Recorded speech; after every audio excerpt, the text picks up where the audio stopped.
Listen, let's begin with the timing here, because it took your government years to introduce a bill to address online abuse. And only after months of delay in the House, you announced that you will be splitting the bill in order to get it moving quickly. Why did it take so long to get to this point? Well, I'd say to you that we consulted extensively on the bill because we wanted to get it right. We looked at domestic expertise, we looked at international comparators. That took time, years in fact, and we tabled a very comprehensive bill in February. In the spring, we started debate on this bill, and I thought that was a promising start. After Labor Day, we returned to the House of Commons. We also recommenced debate on this bill. I was encouraged by that as well. What I've unfortunately seen for the last 3 months is a complete blockage of the chamber that is right behind me, and that's been frustrating. It's been frustrating to me as a parliamentarian. It's been frustrating to me as Minister of Justice, who's put a lot of effort and thought into this very piece of legislation.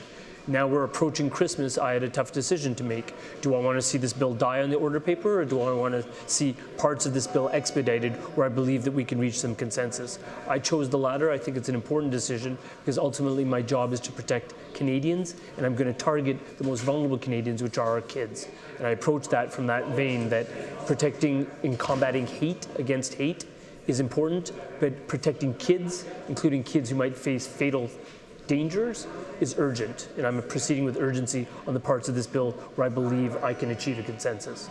Okay, so you think you can achieve the consensus, and we look at this, the Bill C-63, the Online Harms Act. It again will now consist of two parts. One part will deal with keeping children safe online, which includes sexploitation, pornography. The second part relates to the Criminal Code and Human Rights Act, which includes the controversial section on free speech.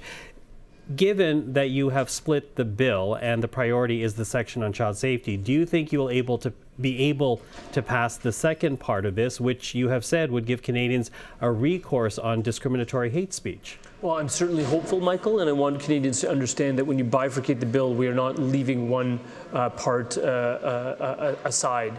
We will still be pursuing both pieces of legislation. We'll be pursuing the portions that deal with addressing children with prioritization, working very, very quickly on those. But the portions that relate to amending the Criminal Code and amending the Canadian Human Rights Act remain on the floor of the legislature for debate and further study.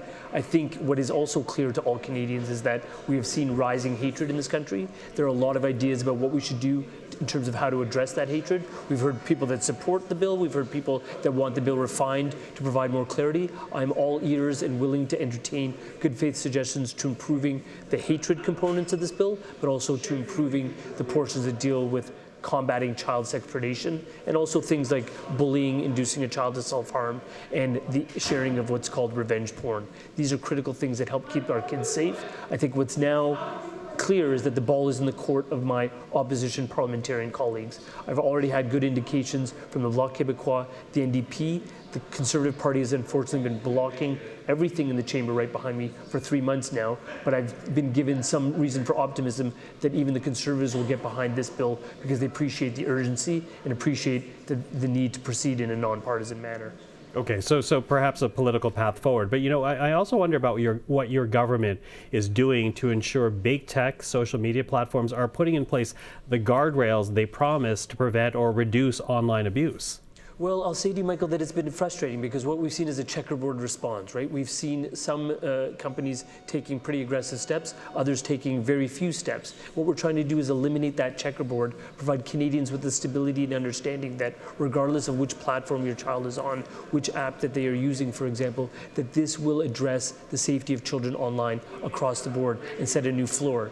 What I've been encouraged by, Michael, is actually has been the response of social media companies thus far, as opposed to rolling up the sleeves, gloves off, getting ready for battle. It has been quite the opposite.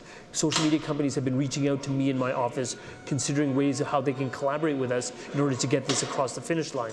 I think it's helped by the fact that we are the 6th or the 7th democracy in the Western world that is moving in this area. They've already seen what other international allies have done in this area. They've realized that more needs to be done to protect children around the world and in Canada, and they're willing to work with us in that regard. Okay. Now, you know, I do wonder, in the time we have left, I wonder what, in your opinion, will happen if Bill C-63 does not pass before the House is dissolved and another election takes place? Well, If you take your cues from what the official opposition has presented as their proposed alternative, there is some consideration about criminal code reform, but that's it.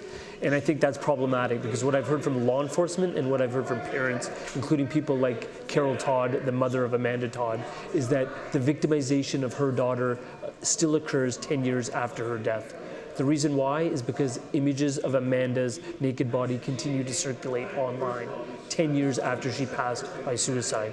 What she wants and what the police have told me that they want to deliver is for those images to simply come down. That is possible with this piece of legislation because it imposes duties on social media platforms and requires them to take down child sex abuse material and revenge porn within a 24-hour time period. So I'm very confident that that's the right solution. It needs to pass, and that's why I'm putting a lot of effort and political capital on the line to ensure that by bifurcating, we can proceed with speed on the parts where we can achieve a consensus. I have confidence in the better principled nature of my colleagues in the chamber from other parties and their willingness to work in a nonpartisan way to keep kids safe. Because ultimately, at the end of the day, lives are at stake here, and that's important. Mr. Arif Virani, thank you very much for the time. Thank you so much for having me.